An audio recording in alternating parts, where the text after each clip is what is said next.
Hello, everybody. Or nobody. Doing something a little interesting. I'm not sure how much of this I'm actually going to do. Ideally, I'd like to finish this series. But I don't want to make them video series because it takes editing to do that. That's one of the things that's been holding me back from doing any kind of fun content on YouTube. Is just, just adding a lot more work on what I'm dealing with already in life. And I like doing these streams because, I don't know, I like sharing my free time with people, I guess. Let's see. Not going to stream too long. Anyway, this is a walkthrough, basically. I'm mainly in the testing right now. Let's see. Okay, there's a little bit of a delay. It's not that bad. It's manageable. Okay, so for people who are jumping in, watching this as a video when it's posted, what I'm doing right now is a walkthrough of the first Dark Souls Remastered, which is pretty much the exact same as the original. I think there's some very minor changes, nothing substantial. So this is applicable for both versions across all platforms. This is just a typical run-of-the-mill Dark Souls playthrough, but I'm going to be doing my best to do all content in the game and providing feedback for anybody who might be interested in getting into the series. This game is one of the most accessible Souls-likes in the world. I mean, it's on like every fucking system imaginable. It's usually relatively cheap, and it's one of those absolute fucking classics, and I highly encourage people to give this game a try. Even though it's old, even though it's, it's not in the prime of its life. Of course, we have Elden Ring now, and that's kind of the pinnacle of what this series can be. But you gotta understand the roots, and yes, there is Demon Souls before this, but I might make a series on that at some point. I haven't played Demon Souls as much as the Dark Souls games. I played the remake like last year. I beat it for the first time, and I'm not even sure if I'm ever going to go back to playing it again. So for now, we're going to stick with the Dark Souls stuff. And I don't even know if I'm going to finish Dark Souls 1, let alone 2, but hopefully I do, and then that way there's a decent amount of people that'll actually get some kind of benefit out of this. But this is an old game, and this game is not impossible to do by yourself and 100% complete it. It's not that complicated, but I don't know. Just doing a walkthrough. Having a good time. I really hope the game audio is not too loud. Hold on.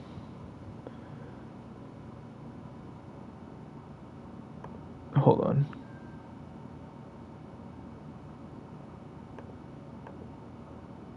on. Hold on. Sorry, I'm like listening to the audio right now.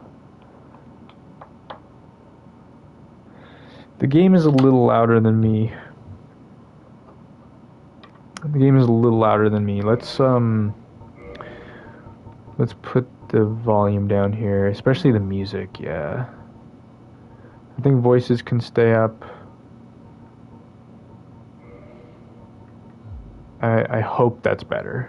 We're going to be making a new character. I have a lot of trash, shitty, who cares characters that I make and then forget about them. Who knows, maybe this will be one of them. But we have character selection. None of this matters. For the most part, none of this really matters. And I think it's kind of a design decision, right? They have this like relatively intricate character customization here. And like it's dated, clearly. When you look at Eerie Great, if you look at this face right here, this is a dated face. If you saw this in a modern game, you would shit yourself laughing. It looks stupid as shit, and even back then it wasn't the best looking.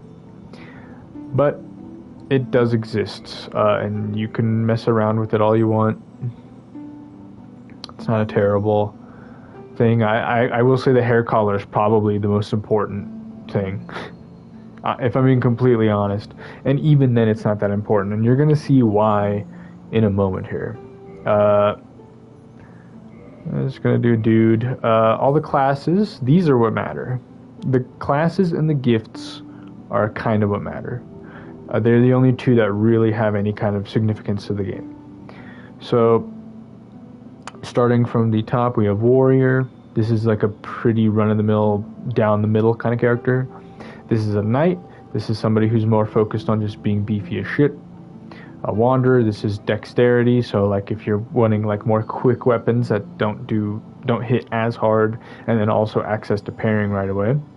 Thief, similarly, is even more so like quick, but it isn't focused on damage so much as it's focused. I guess it is. It starts with a knife, so it's not going to be doing as much damage generally as the Wanderer, but you can get your hands on decent weapons pretty early on anyways. Thief's not a bad option, and I believe it starts off with multiple fire bombs. I'm so sorry about this is going to be such a pleasant walkthrough of me like burping and memeing during the whole fucking thing. Okay, so Bandit. These guys are high strength, high endurance. This is one of the most solid starts, in my opinion. Like, I usually start with a Bandit if I'm going for a solid run. It's got one of the higher strength values. It's got a really good shield right off the gate. It looks pretty cool, honestly. The starting armor is not that bad looking. Hunter is one of the worst ones. It's kind of going the opposite.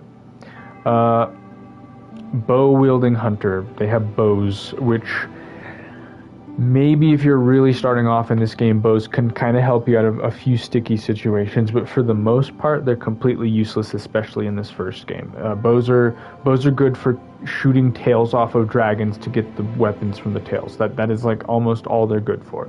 Nada. So this character is for the most part useless, and the armor looks like shit. Sorcerer, if you're wanting to do magic, this is a great starting point. It starts with a shit ton of attunement, which is something that's annoying to have to put levels into, and it starts off with a very respectable amount of intelligence. Every other stat, who gives a shit? It also starts at level 3. It's one of the lower levels, which means that you'll be able to benefit off of soul gain very early on. Gets you a nice little jump start. You got Pyromancer. This is another really good starter. It starts with Pyromancy abilities, which are interesting because they don't, at least as far as I know, they don't scale with intelligence or faith. They pretty much scale entirely on their own through humanity, I think. I think it's the amount of humanity you have. I'm not 100% sure on that. I don't know a lot of like the statistical scaling in this game. That's one of the few things that I'm not like super aware of. But it starts at level 1, so I mean, check that shit out. Dear Lord. The Cleric. This is not a great one to start with. If you want a really early faith setup, go for it. Right? Absolutely go for it if you really need, if you want to go for a very specific build, which is dealing with faith. But I gotta tell you, faith builds in this game are horrible. They barely do anything. They barely do anything. This is not, Dark Souls 3 or even Elden Ring, right? This is not Elden Ring. The builds options are not as fun in this one when it comes to faith. It's really down to 2, and they're boring. So in my opinion, clerics are not really worth doing. They're kind of fun if you want to have extra heal options, which is perfectly valid. But at that point, it's not a center part of your build. I would much rather start with like a combat thing and work on your faith from there if you're starting off, because it makes early game a little more enjoyable. And, you already have like a lot of your physical stats to be able to wield what equipment you would want to have. 12 strength's not terrible for a cleric, right? That's not terrible. But what's the highest one? I think highest one is 14. Yeah, 14's the highest. It really is just if you want that one up on the faith stat. Deprived, this is one of the best ones to go with, flat out. This is one of the best ones to go with. Now, you don't start off with any armor, and that does suck, because you get hit really hard if you don't have armor, but they're nimble. As you can see, the stat line is like super down the fucking middle, and that club is not a bad weapon. That club is a seriously not terrible weapon at all. That thing can carry you a decent bit through the game. I think it's got really good scaling, and it's got it's just raw, blunt physical damage, really high numbers, and it knocks enemies on their ass. We're not going to be going with this guy. We are going to be going with the Knight. I'm picking the Knight because it's got a slow roll to start, so it's going to be a little more tough for me. But I will get to show you that, hey, even if you slow roll, you can beat some bosses. It sucks, but you can. And it starts off with a really good shield and really good armor. That, if push comes to shove, just take a few pieces off, no big deal. So I'm going with Knight. I also like the idea of playing a traditional Knight in this kind of dark, high fantasy stuff. Now we get to the gifts. Most of these are largely useless. This health increase is substantial, or insubstantial, sorry. Old Witch's Ring, I think this is you can get this somewhere else in the game, I believe, but I think it allows you to talk to an NPC very early, basically. But there's other means of doing it. It's not necessary. Pendant, literally useless. Binoculars, pretty much useless. You can get a pair in the fucking tutorial area. Not even that. The hub area has binoculars somewhere. Twin Humanities, sure, I could see this. They're a nice full heal option, and they can allow you to get like early item discovery, I guess. But it's not like you're going to be low on humanities. Humanities drop pretty frequently in this game. Black Fire Bombs, this is one of the better options. You can absolutely melt the first boss in the game with these, and other bosses too. Like, they're just good to have. Black Fire Bombs are one of the highest damaging sources in the early game. So getting a hold of these and just wanting to get through some stupid bullshit, those are perfectly valid. Let's see, Goddess's Blessing, these are trash. No one ever uses them. You never use them. Yeah, every single game has an equivalent to this, and you never fucking use them. They just sit in your inventory for eternity. But you know what the best option out of these is? It's the Master Key. This motherfucker's gonna open a shit ton of doors for us. I highly recommend using the Master Key. This doesn't matter. Name. We're just gonna be boring. But maybe like, only side's kind of boring. Steal Your Tip. There you go. Whose tip? I don't know. Let's watch this cutscene. In the age of ancients, the world was unformed, shrouded by fog. A land of grey crags, arch trees, and everlasting dragons.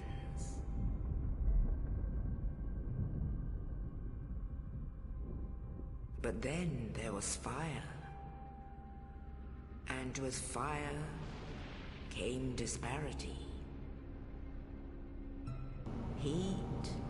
I just want to say, while it's quiet, I've seen this cutscene too many fucking times. I am spacing this out right now. But enjoy, because if you haven't seen it, this shit's really sick.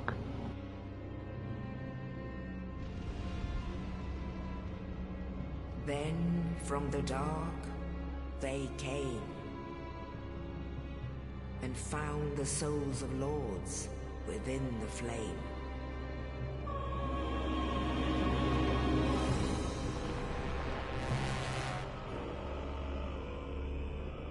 Nito, the first of the dead.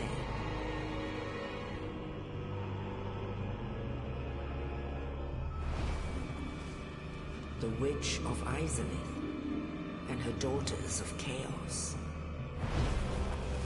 Gwyn, the Lord of Sunlight, and his faithful knights. And the furtive pygmy, so easily forgotten.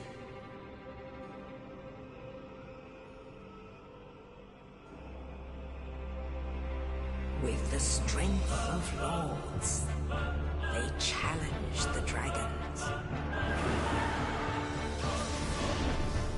Gwyn's mighty bullets peeled apart their stone skins.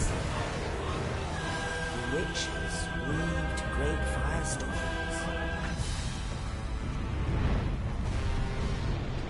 Leto unleashed a miasma of death and disease. And Seath the Scaleless betrayed his own, and the dragons were no more.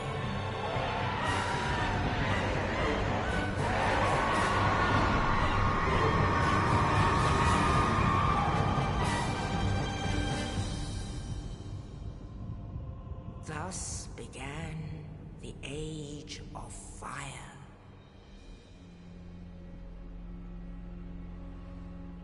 But soon the flames will fade, and only dark will remain.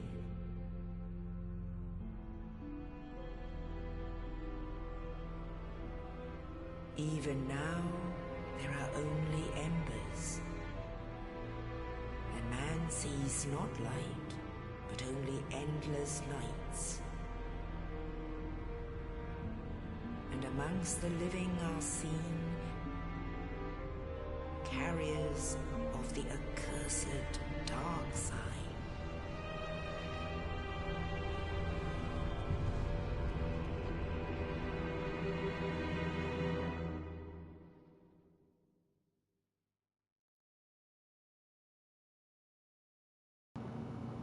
I want to get a tattoo of the dark sign so fucking bad, man. I've never wanted tattoos, really. Yes, but of the few that I would get the dark sign. Dark sign brands the undead. Mostly because it's a pretty simple one and it's not like super loud. But I also just like what it represents and the lore attached to it. The undead are corralled and led to the north.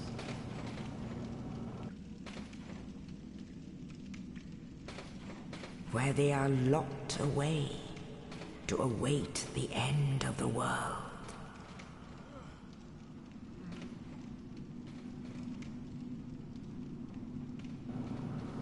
Now, this I just want to preface. Is your fate. This is not going to be a real, like, authentic lore breakdown walkthrough. At least I don't intend it to be. There's a slim chance that I'll find myself, like, reading an item and, like, sitting on it for, like, 30 minutes because of how fascinated I am, because I'm a fucking nerd over this shit. But for the most part, I want to keep this just, like, a pretty open walkthrough, and I will be referencing the story consistently. I'm just not going to deep dive into, like, the real fine details. I'm just going to brush over the relevant stuff for understanding what is happening in the world. Like, I recently beat Bloodborne, and I went through the entire game not knowing a whole lot. I didn't know a whole lot about the game. I was still a little lost when it came to the story, but there are some little details that I caught onto, and I was able to make at least something of like an idea of what the story is, right? But there are still a lot of pieces missing, and that's exactly how all of these games are. And I've played this game enough times to where I just get it. I completely fucking get it. But for people jumping into it, it's hard to, because a lot of it's just straight up hidden. I'll just go ahead and show you, right? Like, right off the gate, we don't have a lot of stuff. But each thing has a full-on description. Every single thing has a full-on description. Some of them are meaningless. Some of them are, who gives a shit. Right now, just the starting items, we already have enough that we could read through this and it would take like 5 to 10 minutes. Nah, maybe not 10. I'd say 5. Whatever the case, we're not going to be sitting here looking through every item. I am probably going to stop and look at a few like essential items that really dip into the lore. We're gonna wait until we reach the hub. So you walk in through here, and Big Guy shows up. And here's the thing about Big Boy here. Our weapon, starting off, doesn't do anything to him. And his attacks are really simple. So, like, it's not like he's a hard guy to kill. But you're not supposed to fight him right now. Instead, what you're supposed to do is try to find an opening and run into this little door frame here. Don't stop and fight that guy. You can try, and you know it's absolutely totally possible to kill him. Just don't do it. Unless you get the firebomb starting item, in which case, go for it. Honestly, you know, getting him out of the way right off the gate opens up the map a lot more. I think it does. No, not necessarily. Never mind. Forget about that. You still do have to actually go through the whole level properly. But you at least kill him right away, and it is kind of a satisfying feeling to just kill the fucker. But you are supposed to just go through this tutorial the way I am right now and get there. So that hallway, obviously, that's just going to be your starting weapons. You already have your armor. You just got to find the weapons, and each and every time they're in that hallway, with the exception of any kind of magic you have. That's going to come up in a second here. That's a ball of death. And now you know about it. Or maybe you're just watching this and you're never going to play this game, which is probably the more likely situation. But either way, a death trap was avoided. Now, looking at this guy, we are wearing almost the same armor. It's not quite. If you look at it, if you pay attention, it is not the same armor. That guy clearly has a distinctive armor set. And it's really cool. He's like a pretty chill looking knight. You're no hollow. Thank goodness. I'm done for, I'm afraid. I'll die soon, then lose my sanity. I wish to ask something of you. You and I were both undead. Hear me out, will you? Yeah. Regrettably, I have failed in my mission. But perhaps you can keep the torch lit. There is an old saying in my family. Thou who art undead art chosen, and thine exodus from the undead asylum maketh pilgrimage to the land of ancient lords. When thou ringeth the bell of awakening, the fate of the undead thou shalt know. Well, now you know. And I can die with hope in my heart. Oh, one more thing. Here, take this. An Estus flask. An undead favorite. Oh, and this. Now I must bid farewell. I would hate to harm you after death. So go now, and thank you. Now I must bid farewell. And thank you. So, let's take a breather and talk about the story for a second. I am not going to get too deep on this. The introductory cutscene paints a pretty obvious picture, right? The introductory scene. This is a very dark fantasy world where at the start of everything it was all gray and it was all boring, and then fire came, and with fire there came souls, and with souls there came life and death and time. Those kinds of concepts came with that, and the first era that existed was the Fire Age, which came with the destruction of the previous rulers of the world, being the dragons. And over their world was a new society of gods. All kinds of gods. The main god, the most important one, the name that should be remembered, is Gwyn. He is effectively the Zeus of this universe. I am really sorry. I just drank a shit ton of water and my body just doesn't know how to react. Now, Gwyn, he's the head honcho, he's the Zeus. Humanity, the rest of humanity that's been separated from the gods, which is us, have something called the Dark Sign. Or at least I think a certain group of people from the Holy Land. I don't think it's like across the whole world. It's hard to say with this game because understanding that this is a portion of the world and not, because now we're already getting into the really observational bullshit in this game, and I'm trying to avoid that. So we'll just say humanity has this curse and it makes us zombies, which is what explains us being able to come back from the dead constantly, right?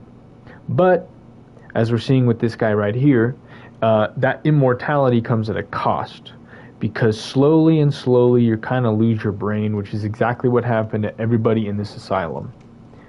These people have been around for so long, unable to die, that they have lost their will to live. They've lost their will to do anything. They're soulless zombies. And this guy is about to become one after being killed by the asylum demon. And I guess it's just kind of worn on him. But he's kind of passing on a legacy, in a sense. He's a chill dude. And he's dead. There you go. That's the death sound. So he just passed on his will. I think this is the game's way of kind of trying to get you to understand the stakes that are happening, or like what the tone of the game is, I suppose. Obviously the tone is sold already, but the first NPC you interact with immediately dies, which paints a pretty clear picture as to what you're getting into, what this world is. Alright. This is where the game starts showing us like multiple enemies at the same time, and how to manage ranged people, how to be able to use your environment to your advantage, given the fact that there is like a tight corridor there, right? This game has some of the best design I've ever seen. I thought I could parry. Come on. There you go.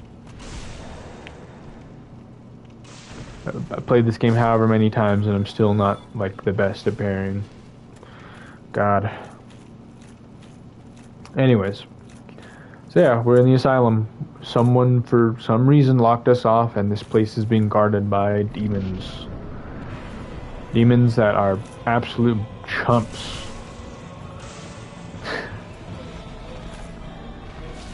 Now, this boss, for people playing for the first time, is going to be pretty tough. And with a build like mine, it's like, you know, it's not the best. But at the end of the day, he's really not that bad. He has some of the most telegraphed attacks in the game. He is primarily visually terrifying. I mean, he's just this big, awful demon. I mean, his name is a demon, right? Right off the gate, you're fighting a demon. You're fighting an evil entity, a very powerful one. But mechanically, really not that bad. I am slow rolling and I am getting through his shit really easily. However, listen to that fucking music, huh? Listen to that music. Does this have anything? No, not really. Some descriptions are just, this is the key to this building, and others are like, you know, before the time of the dragons, there was the dragons were of stone, or some cryptic shit like that. Yeah, it's hard to tell with a lot of these items, and I don't see myself looking at every single one. I'm only going to be looking at the ones that I think might have something interesting on them, but not something that's like I think there's some like talismans and stuff that associate with like the wide array of gods that exist out there. Most of those are like one-off reference gods, and they don't hold a lot of like serious weight. Also, look at this cool shit. This whole game is just cool shit. A lot of the items don't have narrative weight to them. It's just like, it's just padding for lore. It's just lore padding, which there's nothing wrong with that. It's just it muddies the waters a little between directly relevant information and information that effectively means nothing. That's one of the only issues that this form of storytelling has in a video game. It's one of the only issues that it has. Otherwise, this is generally like a pretty solid structure for like telling a story for a cryptic game like this. A lot of praise. I'm going to be praising this game a lot. I rarely ever get to praise this game because when compared to the other ones, it's not like crazy amazing. It's dated for sure. I still hold it to a higher standard, or not higher standard. I hold it to a higher position, just on the fact that it started it all, and they hit it off with a banger right away. I'll be honest, for its time, this game is like phenomenal. Now, I guess we'll look at the stats here real quick. They're pretty self-explanatory. Vitality is one of the more important ones. That's your health value. Attunement is one of the most annoying stats that have ever existed in a Dark Souls game, and I think this is... No, Dark Souls 2 also has attunement. I think Dark Souls 3 cuts it off. I'm pretty sure, if I remember correctly. But let me tell you guys, attunement is fucked. If you're a Magic player specifically, if you don't give a shit about Magic, who gives a shit about attunement? It's not a big deal. But for Magic users, it sucks. It is an entire separate stat that you have to upgrade into in order to get expanded attunement slots. So, like, more spells that you can use. It's really fucking stupid. Endurance is relatively useless in this game. There are rings that can just mitigate the need for equip load. You know, of course, upgrading endurance, there's nothing wrong with it, and actually having extended stamina is nice. It's just on the tier list of stats in this game, it's not like one of the go-tos. Unless you like really want to make a decent core equip load to have badass armor. But honestly, tanking in this game is not like that big of a deal. You're going to be taking a shit ton of damage either way. Strength, dexterity, these are your physical stat buffs. Resistance is one of the most useless abilities in the series. Just flat out. It's like there's no point. There's no reason to really get these. I mean, it doesn't benefit you in any way other than avoiding like really specific status ailments. So, you know, those don't come up all the time. It's only useful in certain situations, whereas all the other stats are going to be useful in every situation because they help the core general gameplay. Resistance is not that, so it's not a good stat, and you should not put a single point into it under any circumstances. And intelligence and faith are the magic stats. Straightforward. You level them up to meet requirements to be able to use abilities and equipment and all that stuff. And here we are in Firelink. Also, listen to that music. Oh my god, the music in this game is fucking amazing. And listen to this asshole talk. Well, what do we have here? You must be a new arrival. Let me guess. Fate of the undead, right? Well, you're not the first. But there's no salvation here. You'd have done better to rot in the undead asylum. But too late now. Well, since you're here, let me help you out. There are, actually, 2 bells of awakening. One's up above in the undead church.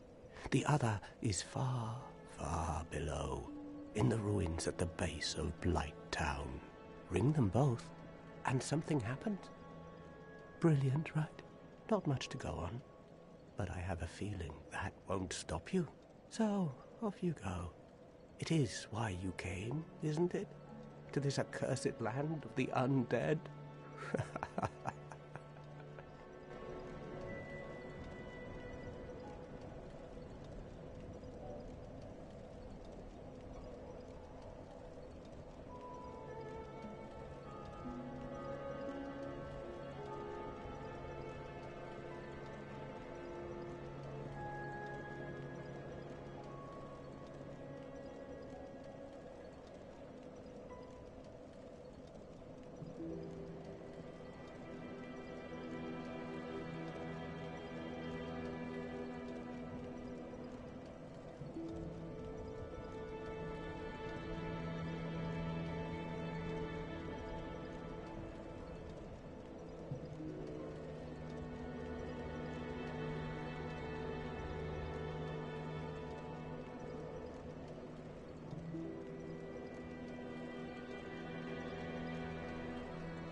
Ah, your face. You're practically hollow. But who knows? Going hollow could solve quite a bit.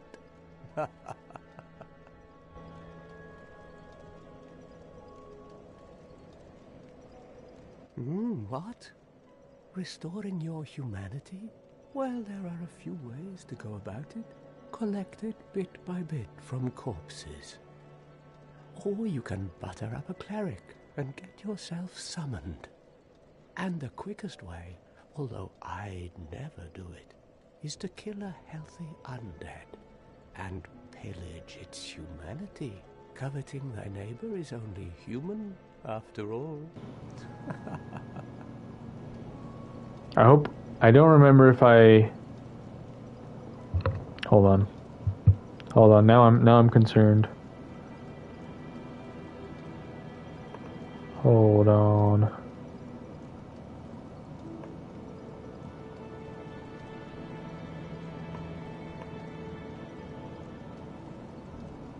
Fuck. My sound just... Oh, there you go.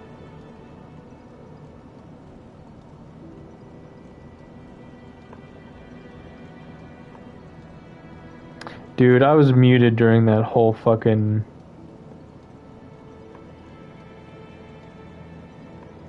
I'm so sorry, guys. There was a long period of nothing being said, and it was all me nerding out over the lore. I'm so sorry for anyone watching. That sucks. And I'm not gonna repeat myself. I'll give you the bits. I'll give you the bits that I was talking about. Basically, the story's already being deceptive. We were told there was going to be one bell. There's actually two bells. And it kind of suggests that this world is, like, kind of ripe with a bunch of lies and bullshit. Right? Which makes sense. I mean, this world is clearly, like, dog shit. It's not looking good. Also, I never realized how tall this building was. I always assumed that was just open air at the front, but looking up, I'm realizing this is just a massive-ass building. Wow. Hey, buddy. Hello there. I believe we are not acquainted. I am Petrus of Thurland. Have you business with us? If not, I'd prefer to keep a distance, if possible. So this guy is stupid-looking. Hello there. I realize that I have requested that we retain our distance, but I also want you to know that it is not meant in ill will.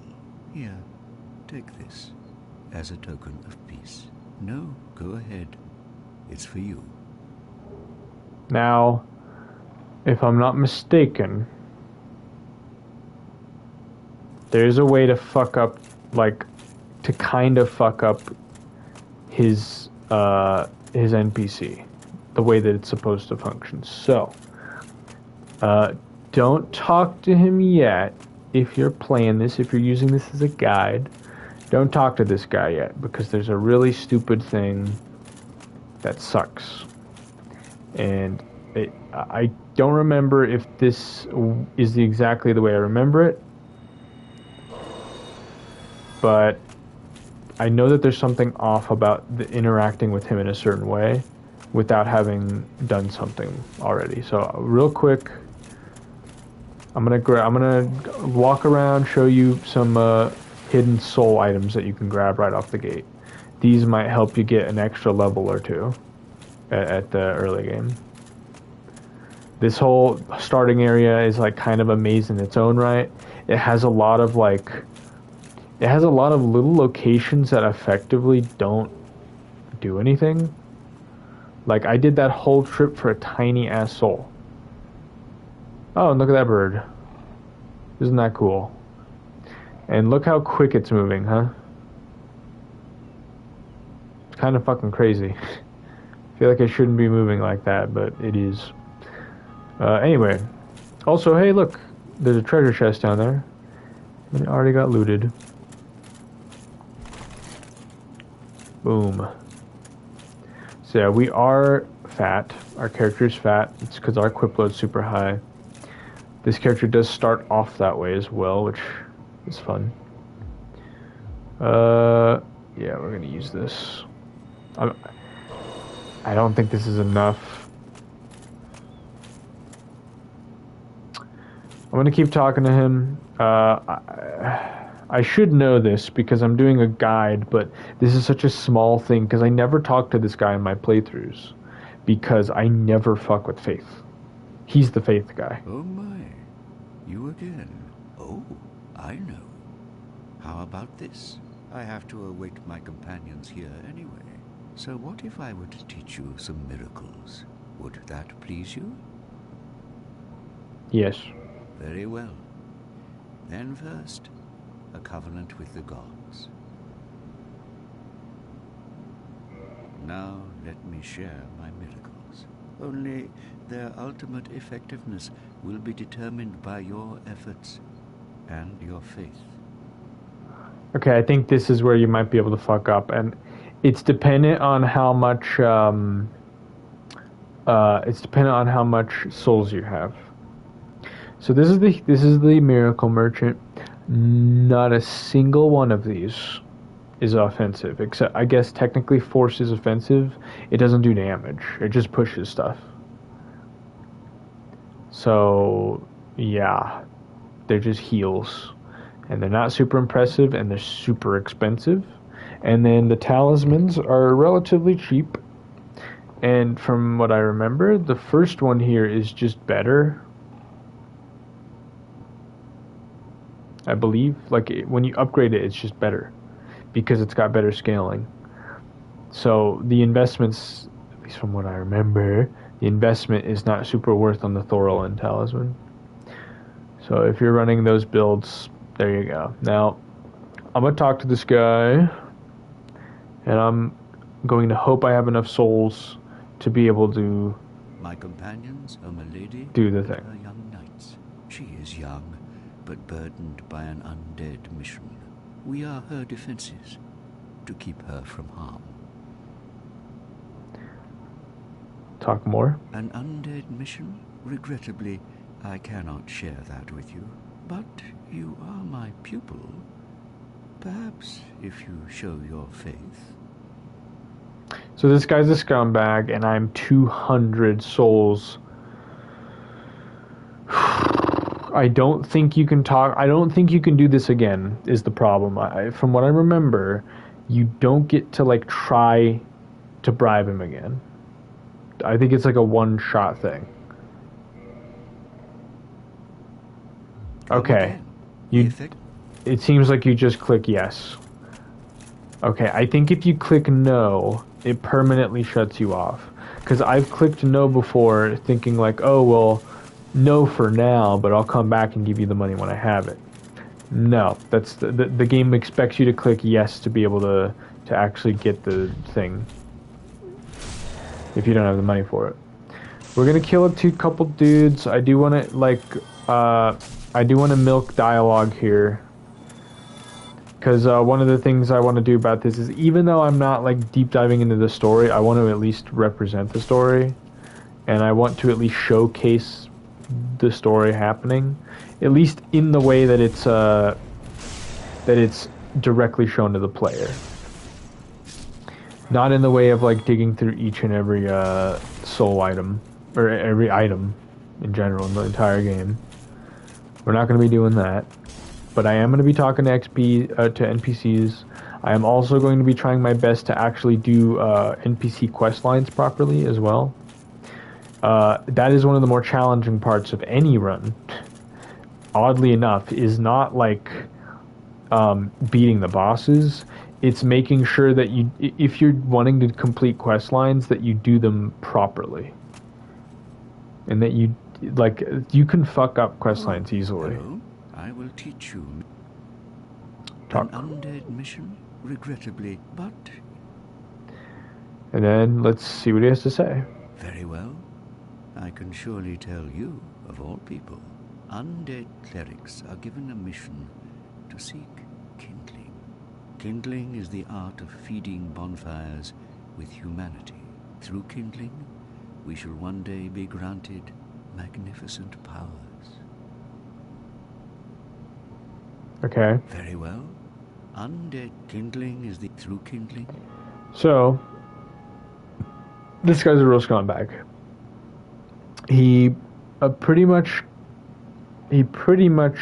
bribes, or at least he suggests you bribe him in a sense, I guess, because he's offering an exchange, basically. He's like, okay, you give me a little money, maybe I'll share a couple secrets. Maybe I'll share a little secrets, but you gotta be the one that's interested in it.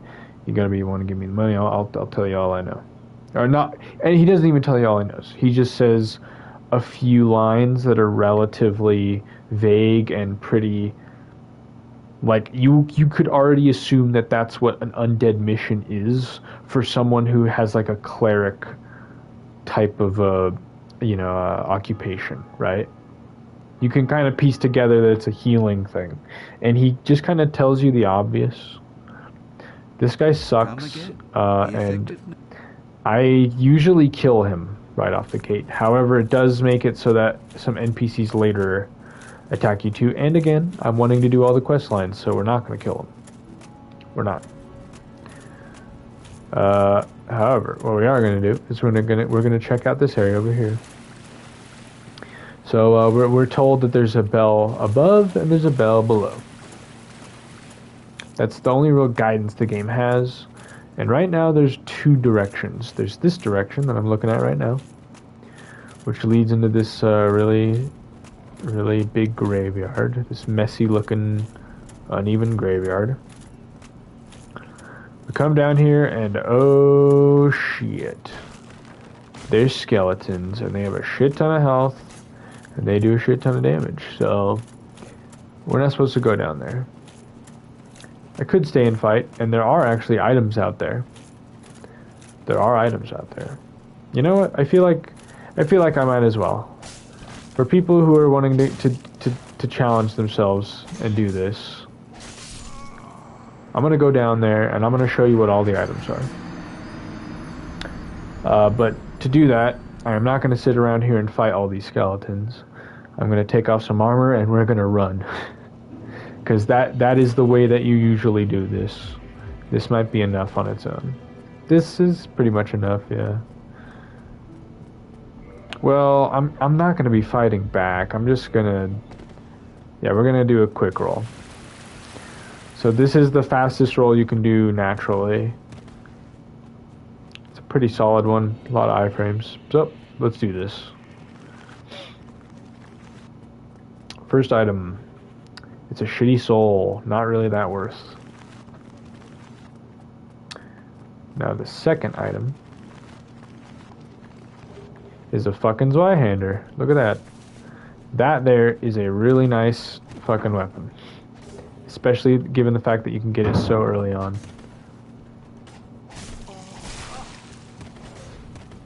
Whew.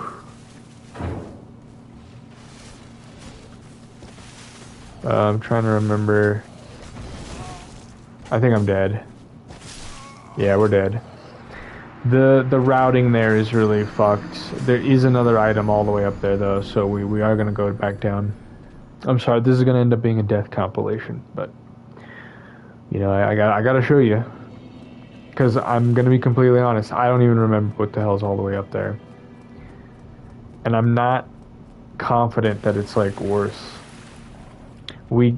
From what I remember, which I'm going to be saying a lot, we got the best item out of that pole, which is a Zweihander.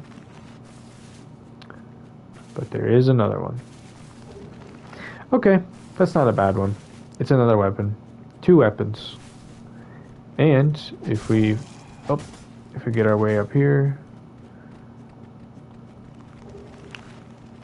another soul. I could have sworn that was a shield, but you know, fuck me. I guess I don't remember this game the way I thought I did.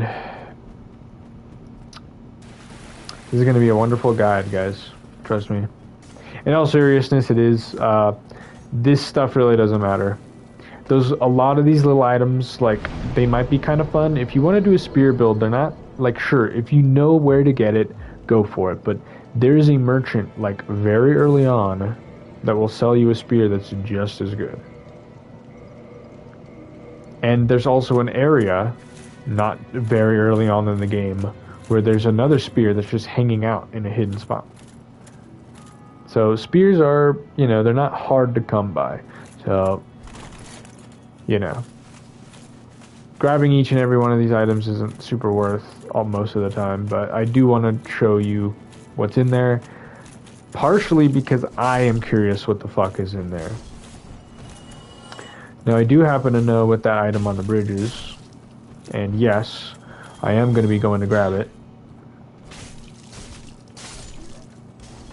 Oh yeah, this starting weapon's pretty solid. So jumping is, we're going to show off some jumping here. Is one of the most sluggish jumping mechanics I've ever seen in any video game, and we're going to be doing it with a fat roll. Boom. And then, if you walk really careful, like, boom. A ring of sacrifice. Let's read it.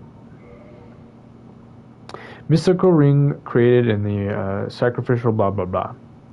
Lose nothing upon death, but the ring breaks.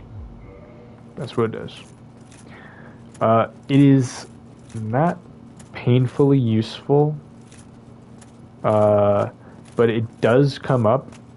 If you're doing like a really long run and you don't know where the bonfire is, and you also don't happen to have any homeward bones, it's good to wear one. Or if you finally reach the boss, you want to give the boss an attempt, but you don't want to risk losing all your shit,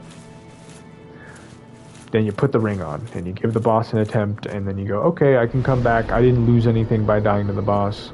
I don't have to enter the cycle of triggering the boss every time I want to get my souls again.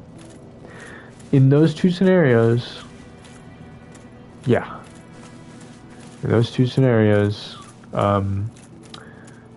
Ring of Sacrifice is worse. Most of the time it's not. Most of the time, and this is again something in every game, and hey, there's some firebombs for you. Most of the game, they're just going to be collecting dust with the rest of the items in your inventory. I do like the fact that this game has such a nice variety of, why did I rest at the bonfire? I'm trying to think of why I did that. I do have souls I could cash in, but I think we can just do that later. Oh, you know what? Hold on. I'm going to do one last thing to cap off. We're not going to make real progress yet. I am going to just show you what the Master Key is good for. So at the start, I instructed, hey, Master Key, get that motherfucker. And I'm going to show you why. Before I show you why, there's this lady. We're going to be coming back to her later. She's useful. As you can see, she reinforces Estus flasks, but her tongue is cut out, so she can't talk. And if you recognize her, she's actually the lady that's like hovering over you in the opening cutscene. That's your Firekeeper. Alright. So we go down here and we go down this elevator. It's a little hidden. It's a little hidden. You wouldn't find this normally. And we're in New Londo Ruins. This place is sick as shit. And there are a few things we can grab. I'd say there's only like maybe one or two things that are super worth. I just want to show you one of the directions that you can choose to go right off the gate. So you can go down here. I would not venture into the city there. The reason why is because it is like scaled for mid to end game. There is this fun little hollow that's posing. It's always nice. But if we go down here, there's a Berserk reference. Hello. This is unusual. You haven't lost your head. And more importantly, you're free. How on earth? Well, I shouldn't pry. I'm Ricky of Vinheim. I was once an established smith. Look at me now. Can you believe it? Vinheim is the name of one of the civilizations that exist outside of the events of the game. Hmm? What is it? Have you... Oh no. Don't worry. I've no intention of escaping. It's safe here. Can't bear the thought of going hollow out there. Although, I must admit, not much to occupy myself. How about this? I could forge your weapons, albeit with rather minimal tools. I'll show you what may be the best in Venice. So he's a blacksmith. He can make our weapons better. Also, if you look at the damage comparison between the Zweihander and the broadsword, it's pretty nice. It's pretty nice. In fact, the winged spear is also not that bad. Could I equip that? Smithing helps Hold don't on. let me wither away out of idleness.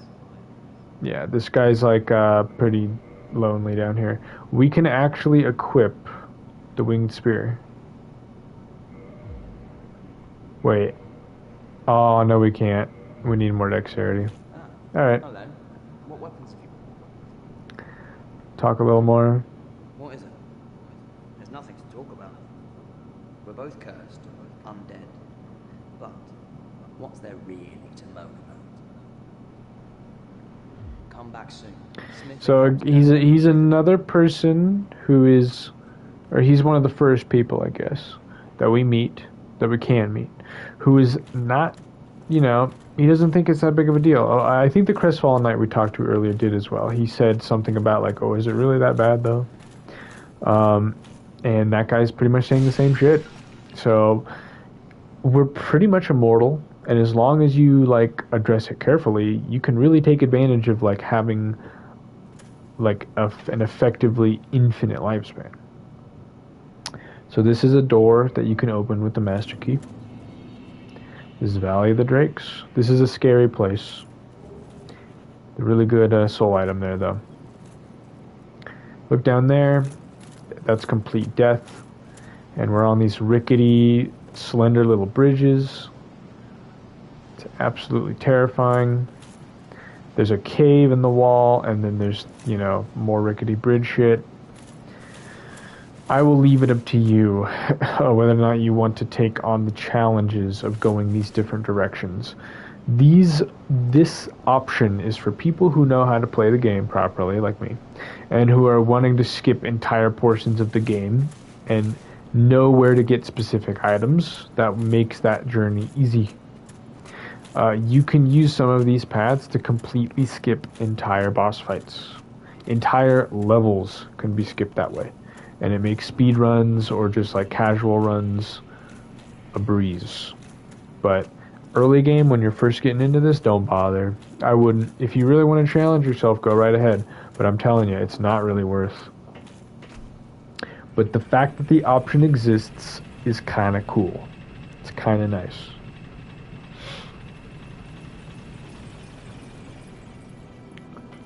And then the music comes back. You also gotta love the sound design in this game. The clanks of the armor. You can really feel the weight of this armor on me. Whereas playing something like Dark Souls 3 doesn't really feel the same. It doesn't really feel the same. Oh yeah, there's one last thing. God. Already, man, this is the tutorial area. This is the first area in the game. And I've already spent a decent amount of time on it. And I still haven't even digged too deep on the lore either. Just a little bit. Just the obvious stuff. So, before I walked up this way, and I never really showed something I probably should have showed back then. That would have made my life easier. So there's something here. 2 pathways. It's hard to tell what the fuck it's supposed to be. But it looks like a bottomless abyss down there. Truth is, it's not. It just looks like one. There's a secret path in the back here. And it leads to a bunch of secret treasures. Early game goodies. Early game goodies. So we got a cracked red eye orb. That is a PvP item. It lets you invade other people's games and try to kill them. We got a talisman, so you don't need to buy it from the guy. And we got a morning star, which is a really solid bleed weapon that does blunt. And then finally, well, semi-finally, we have a homeward bone, 6 of them. Those allow you to return to the latest bonfire you rested at for completely free, or they come at the cost of the bone. And then finally, we have Lloyd's Talisman, a PvP item that you're never going to use. Not the worst. There's some decent goodies in that batch. So if you know what's in it and you know you want it, go ahead and grab it. Most of the time I skip grabbing that stuff because my builds don't ask for it. But if I ever want to make a build that has some kind of faith built into it without wanting to contribute an entire starting class for it, go right ahead. Go right ahead and grab it. It's right there. It's not going anywhere. It's not hard to get. If you know where it is, you can very easily grab it every single time. And the same with the Morningstar that I'm using. I was struggling a little bit with the skeletons, and now they're jokes because I'm using a blunt weapon. Because this is one of the few games, at least like as far as I can tell, that actually takes advantage of the fact that there's like different types and different, damage correlations. Like this blunt weapon is good against a skeleton because they're hard, whereas a slice weapon is going to be good against a zombie because they're flesh. And this game does that a lot more than the other games do it. At least that I notice. So, just from exploring these areas, we got enough for 3 levels. May not seem substantial, but it is, especially once you realize that levels are like a slow thing. You don't get them like constantly. And you do have to, like, sometimes you'll have to go, man, I can't afford to level. I gotta go buy this upgrade from this NPC. You're gonna run into those situations. So get comfortable with, like, treating levels as a fun, an important system to engage in, but not the only system to engage in. Sometimes you're gonna want to choose to invest in other things and not levels. But for now, we're gonna bump up that dexterity because I do want to use that spear. I want to try it out. And then let's do... I'm kind of tempted to do intelligence because I do want to do Big Hat Logan's questline. I don't know what the requirement is though. I might Google that tonight and see if it's worth investing in. Otherwise, I'll make another part, like maybe a separate part that showcases the quest lines that I wasn't able to get around to. That might be something I do where I upload not streams like this, but edited down videos when I can find the time. That will basically show the quest lines as they happen, and you won't have to watch all of this in between of me explaining stupid shit like this. You could just, watch the content straight up as I summarize it. Anyway. I really don't know what to put the level in. I think I'm gonna do strength, I think. Just being able to meet requirements early on is gonna be nice. Anyways, so I'm gonna end it there. The stream has already been a good amount of time, an hour and 4 minutes. So I'm gonna cut it off here.